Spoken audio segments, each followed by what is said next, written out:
Next up is fractions. So when we talk about fractions, there are some rules of fractions. So here, let's talk about the rules. So rules of fractions. Fractions is a noun, right?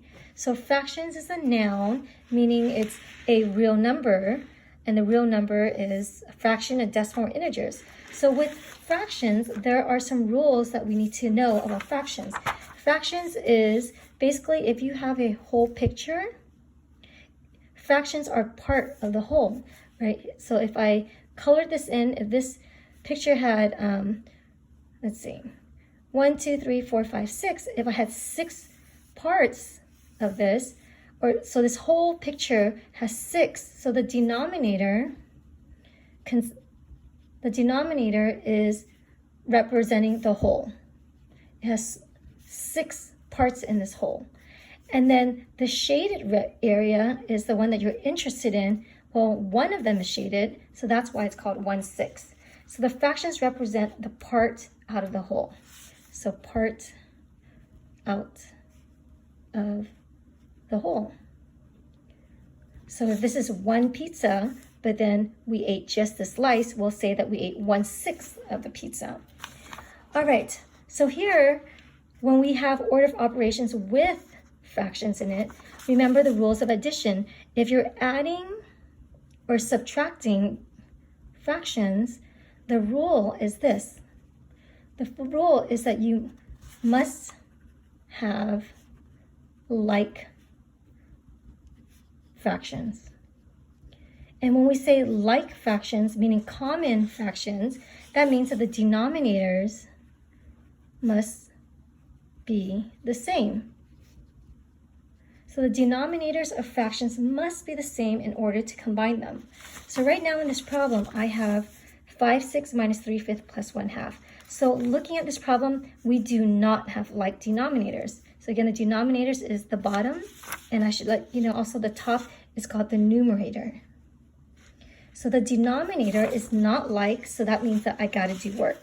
So if the denominators are not like, we can force it or manipulate it so that it can have the same denominators.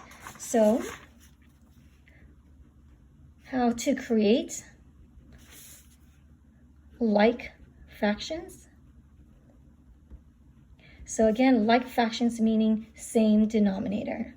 So how do you make something so that it has the same denominator? Well, let's look at this. 5/6 minus 3/5 plus 1/2. So in order to add these fractions or subtract them, you have to have the same denominators. So I'm going to first look at the denominators. So when I look at the denominators, I'm going to ask myself, what do they all have in common? In other words, we're going to ask ourselves, what is the least common denominator? And another short way of saying least common denominator is the LCD.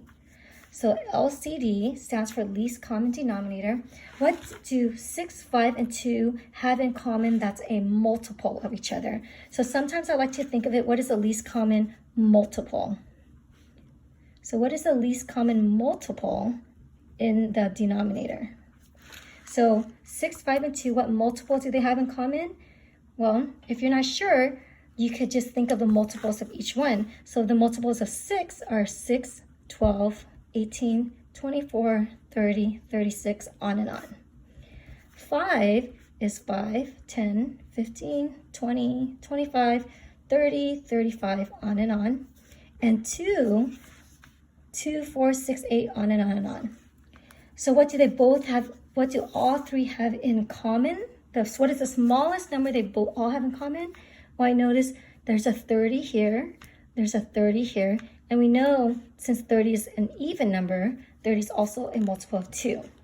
So the more you do this, you'll be able to see the LCD quickly. 6, 5, and 2 have a least common denominator of 30. So here in this case, the least common denominator is 30. Once you identify what the least common denominator is, you are now going to rewrite each fraction with the lowest common denominator. And this is what we call equivalent fractions. So we're going to write each fraction in a way where the denominator is 30. So if I have 6, I want to change it to the number 30, right? And this is such a wonderful and powerful thing about math. If you have 6 and you want to go to 30 in the denominator, well, what did you need to multiply by to get to 30? Well, you needed to multiply by 5. So you needed to multiply by 5 in order to get 30. And the rule with fractions is whatever you do to the denominator, you must do to the numerator. So whatever you do to the denominator here, you multiply by 5, you must do to the numerator, you multiply by 5 on top as well. So therefore that becomes 25 over 30. So 25 over 30 is equivalent to 5 over 6. Because if you look at this, if you divide the top by 5 and divide the bottom by 5, you go back to 5, 6.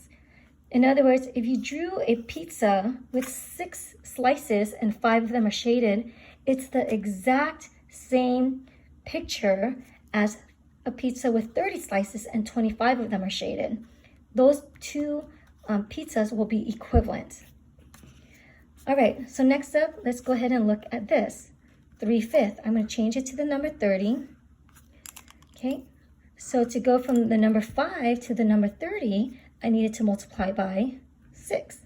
Whatever I do bottom, I do to the top. So top becomes 18. Plus the 2 here, we said that the lowest common denominator is 30. Whatever I do bottom, I do to the top. So I'm going to multiply by 15.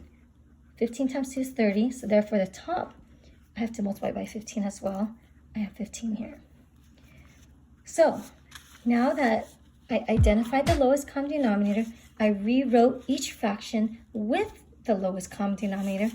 Now that they are all the same denominator, now the last step is now we can combine the fractions.